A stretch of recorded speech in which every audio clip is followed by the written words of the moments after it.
Magandang araw mga kaibigan. Bigyan natin ng reaction, opinion itong post ng News 5. Pahayag ito ni Yusek Claire Castro, resback kay BP Sara sa naunang pahayag ng Vice Presidente. Title, ang kasinungalingan ay naglalagay sa atin sa kumunoy. Excuse me. Bumuelta ang palasyo sa banat ni Vice President Sara Duterte na sinasalamin umano ng gulong nangyayari ngayon sa Senado ang administrasyon.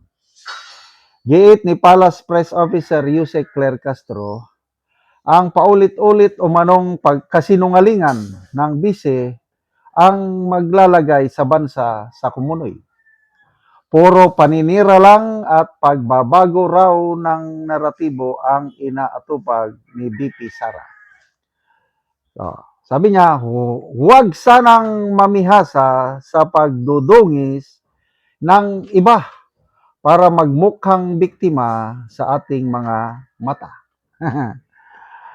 Sabi pa niya, habang ang Pangulo ay patuloy na nagtratrabaho, ang Vice Presidente ay patuloy sa paninira at binabago ang naratibo. Tanong Auntie Claire, napakasipag ang Pangulo, trabaho ng trabaho, ang busy naman, bakasyon ng bakasyon. Bakit? Ang masipag mong presidente, negative, negative 15 ang rating. Trabaho siya ng trabaho. Iyong vice presidente na nagbabakasyon lang, nagsisunungaling ko, no? Positive 29. Hindi ba kayo nagtataka, Auntie Claire? Anong problema? Bakit ang nagsisinungaling, bakit ang nagbabakasyon, positive 29, ang net satisfaction rating niya sa publiko, siya ang pinakamataas sa top 5 government officials. Pinakamataas siya. 29, positive 29. I think ang sumusunod si Tito Soto, nung SP pa siya. Sumusunod ata si Chief Justice Raimundo, positive 8. Pinakamababa si Speaker Bujidi, positive 4. At least 4 positive yung apat. 4, 8, 15, 29. Ang nagsisinungaling, siya ang top pinaka taas ang net satisfaction rating. Kaya nga, di ba ninyo tanungin ang sarili nyo, PCO, Palasyo, ang sipag-sipag ng presidente, negative pa rin ang dating. Ay, nako. Punta tayo sa pagsisinungaling. Yung sinabi ni BP Sara, ang kanya nun is kanyang assessment o opinion. Bakit nagkakagulo ang Senado? Sabi niya, sa tingin ko, sumasalamin yan sa leadership ng administrasyon ito. And I agree. Ang opinion kasi o assessment, it can be wrong, it can be right. Depende sa pananaw ng tao. Kaya, to me, hindi considered kasinungalingan yun. Depende kung saang anggulo ka nakatingin.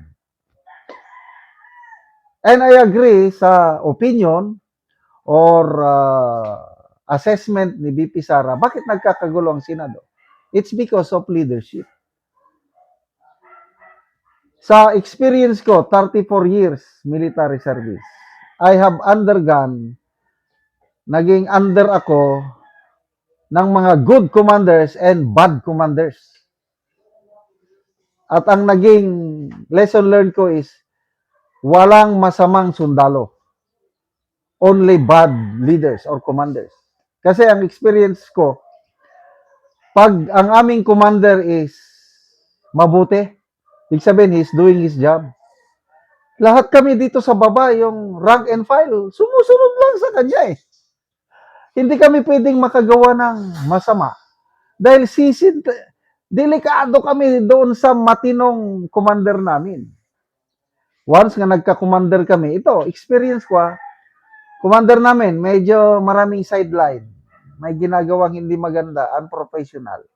Nakikita ng rank and file, edi gumagawa rin kami.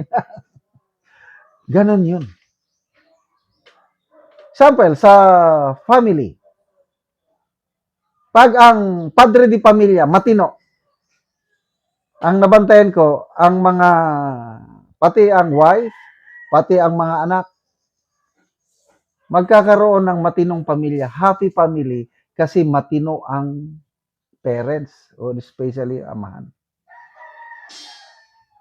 Kailang, marami akong nakita, pamilya, mga kaibigan ko pa, o kapitbahay, o ano, o mga generals namin, yung mga senior ko. Nagkakagulo yung pamilya nila. General na ito hindi ko lang pangalanan. Yung wife niya, hindi magandang ginagawa, mga anak, kung saan-saan, ano. Dahil ang commander na yun, wala.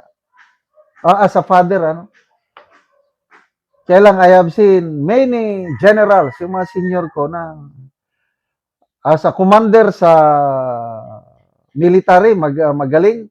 As a father, magaling. Napakagandang tularin.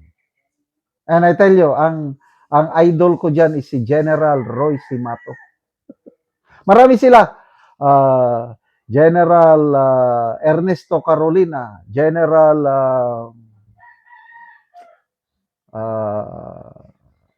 Santos V. Gabison. Na-inspire ako sa mga good fathers and good commanders. So, ganyan din sa ating bansa. Ang president, although executive siya, nadadala rin niya ang judiciary and legislative. Pag mahina ang presidente, kaya nagkakaganyan ang ating Senado ngayon. Agree ako kay VP Sara. He is not in total control of the situation, ang presidente. Mahina siyang leader. Kaya nagkakawatak-watak tayo. Sabihin niyong sinungaling, bahala kayo kung sinungaling. Tignan natin ang reaksyon ng taon bayan, no? 75,000 ang nag-react. 64,000 ang tumatawa. Hindi sila naniniwala kay Auntie Claire. 9,500 lang ang nag-like sa kanyang pahayag. Percentage-wise, nasa 90%. Tinatawanan lang si Auntie Claire. Ganyan kababa ang credibility ng palasyo ngayon. Salamat mga kaibigan sa inyong pagsubaybay sa channel nito. Nakakatulong kayo ng malaki sa tribong Talandig ng Bukidnon dahil ang income natin sa channel na ito is pantulong sa tribo. Namimigay tayo ng libreng yero at pako para makapagpatayo naman sila ng mas maayos na tirahan. Panoorin nyo ang video na ito. Karon ni anak ko sa balay sa natabangan ng ugero. So mauna ni ang gitabang nga yero nga ilan ang giatop tungod kay nagdali-dali sila og atop tungod kay sige og kaulan dire. So karon atong nakita nga humana gyud sa pag-atop og nakapatindog na gyud sila sa ilang balay tungod sa tabang. So kuan na gyud. Tungod sa tabang nakabalay na sila. Salamat sa Ginoo nga ug sa nagtabang sa sin nga nag-atop na gid kay ga tuluan na among balay sa gi atop na gid namo ang gitabang sa amoa. Oo, so tungod kay sige na og kaulan, inyo na lang giatop ang gitabang sa inyo nga yero. O giatop na gid namo. Salamat kayo sa nagtabang sa amoa. So nindot na gyud ang inyong atop. So pila na to ka tuig ang inyong atop nga inyong gipulihan nga karon nakapatindog na mo aning inyong bag-ong balay. Pila? 5 na ka tuig. 5 na ka tuig. So karon nindot na gyud mo maulanan. Dili na. Hinaot unta nga magpadayon pa ni nga tabang kay para matabangan ang kakalisod. So daghan pa di ang nanginhanglan og tabang. O dagan pa gyud. nga sama ninyo. So salamat kayo.